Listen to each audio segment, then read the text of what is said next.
Parliament ఎన్నికల సందర్భంగా ఈరోజు మహబూబ్నగర్కి వచ్చిన సందర్భం ఏంటంటే ఇక్కడ ఉన్నటువంటి రైతులు, దేశవ్యాప్తంగా ఉన్నటువంటి రైతులు వీళ్ళందరూ కూడా గత 10 సంవత్సరాల కాలంలో బీజేపీ పాలనలో కేంద్రంలో మరియు మన రాష్ట్రంలో బీఆర్ఎస్ పాలనలో ఉన్నారు. ఈ 10 సంవత్సరాల తర్వాత మనం చూసినప్పుడు ఏ ఒక్క రైతు ఆర్థిక పరిస్థితి కూడా బాగుపడలేదు. ప్రతి గ్రామంలో రైతుల ఆర్థిక పరిస్థితి ఏ విధంగా ఉందంటే ఎక్కడ వేసిన గొంగడి అక్కడే అన్నట్టు ఉంది. నరేంద్ర మోడీ గారి ప్రభుత్వము ఎంత అన్యాయం చేస్తుందంటే రైతులను అసలు మనుషుల్లాగా కూడా చూడలేదు, బానిసలాగా చూస్తుంది. రైతుకు చెప్పేది ఒకటి, చేస్తుంది ఒకటి. స్వామినాథన్ కమిషన్ సిఫారసుల ప్రకారము పంటలకు ఎంఎస్పీ మేము 2018-19 నుంచే ఇస్తున్నామని చెప్పి నరేంద్ర మోడీ గారు, కేంద్ర ప్రభుత్వం పదే చెప్తున్నారు. స్వామినాథన్ కమిషన్ సిఫారసుల ప్రకారం రైతులకు మద్దతు ధర అంటే ఏంటంటే రైతు సాగుకు పెట్టిన పెట్టుబడి మొత్తం ఖర్చులు ఎంత వచ్చినాయో చూసి దానిపైన భూమికి కౌలు ఎంత అవుతుందో అది కూడా లెక్కేసి ఆ పొలంలో రైతు భార్య బిడ్డలు కూడా పనిచేస్తారు కాబట్టి దానికి కూడా ఇంత విలువ కట్టి అది కూడా వేసి ఆ పెట్టుబడి మీద ఇంట్రెస్ట్ వేసి దాని మీద ఒక 50% కలిపి నిర్ణయిస్తేనే స్వామినాథన్ రేట్ అవుతుంది. అయితే ఆ విధంగానే నేను ఇస్తున్నా అని చెప్తున్నాడు, కానీ పూర్తిగా అన్యాయం చేస్తున్నాడు. అది ఏ విధంగా చేస్తున్నంటే ఇప్పుడు ప్రతి సంవత్సరం ఎంఎస్పీ నిర్ణయించినప్పుడు కేంద్ర ప్రభుత్వము అన్ని రాష్ట్రాలను మీది ఎంత ఖర్చు వస్తుంది, మీ సాగుకు వరికి కానీ మొక్కజొన్న కానీ పత్తి కానీ పండిస్తున్నారు కదా, వివిధ పంటలకు ఏ రేట్ అవుతుంది మాకు చెప్పండి, దానికి స్వామినాథన్ సిఫారసు ప్రకారం 50% కలిపి మాకు ప్రతిపాదనలు పంపండి అంటే ప్రతి సంవత్సరం మన రాష్ట్ర ప్రభుత్వం కూడా అన్ని రాష్ట్రాలతో పాటు పంపిస్తుంది. ఇంత అన్యాయం చేసిన మోడీ ఉన్న రోజులు రేటు ఇట్లే ఉంటాయి కాబట్టి రైతులు బాగుపడే అవకాశమే లేదు. 2016లో రైతుకు ఆదాయం ఏం లేదు, జీరోనే, ఏం మిగులుతలేదు. వ్యవసాయం చేస్తే జీరోకి రెట్టింపు చేస్తే మళ్ళీ జీరోనే కదా, చేసిన రెట్టింపు అనుకో 300 చేసామనుకో అట్లా ఇన్సల్ట్గా కూడా మాట్లాడుతున్నారు కొంతమంది.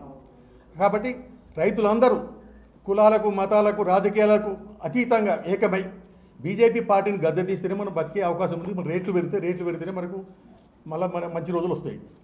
ఇందుకు విరుద్ధంగా కాంగ్రెస్ ప్రభుత్వం ఏం చేసిందంటే ఈసారి ఇవి చూసారు, స్వామినాథన్ కమిషన్ తప్పిస్తుందని చెప్పేసి స్వామినాథన్ సిఫారసు మేము పక్కా అమలు చేస్తామని కాంగ్రెస్ ప్రభుత్వం వాళ్ళు మేనిఫెస్టోలో పెట్టినారు. ఇది కాంగ్రెస్ మేనిఫెస్టోలో స్పష్టంగా చెప్పింది.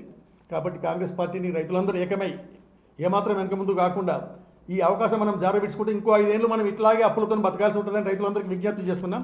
ఇప్పుడు బీఆర్ఎస్ పార్టీకి వాళ్ళకు అభ్యర్థి కూడా ఉండొచ్చు పోటీలో, వాళ్ళకు రేపు గెలిచిన తర్వాత రైతులకు ఏం చేద్దామని ఏజెండా ఏమీ లేదు. రేపు పార్లమెంట్కి గెలిస్తే బీఆర్ఎస్ అభ్యర్థికి మనం ఓటు వేస్తే ఆయన పార్లమెంట్కి పోయి నువ్వు రైతుల కొరకు ఏం చేస్తామంటే నాకేం ఏజెండా లేదంటాడు ఆయన.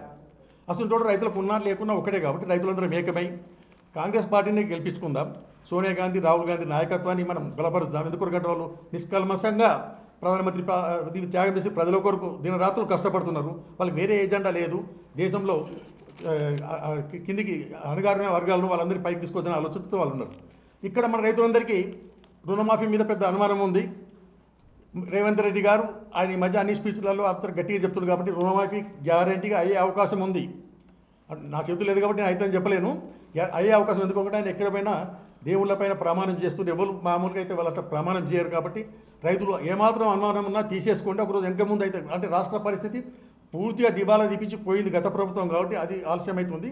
ఆగస్టు వరకు ఆయన ఏం ప్లాన్లో ఉండో ఏదో కానీ మనకు అందరికీ నమ్మకం కలగాలి, ఆయన చిత్తశుద్ధిని నమ్మాలి, ఆయనకు మనసులో ఇయ్యాలని ఉన్నది కాబట్టి అన్ని దేవుళ్ళ మీద కూడా ఎక్కడ పోయినా ప్రమాణాలు చేసిన మంచిగా కాబట్టి అసలు తప్పు పనులు ఎవరు చేయరు.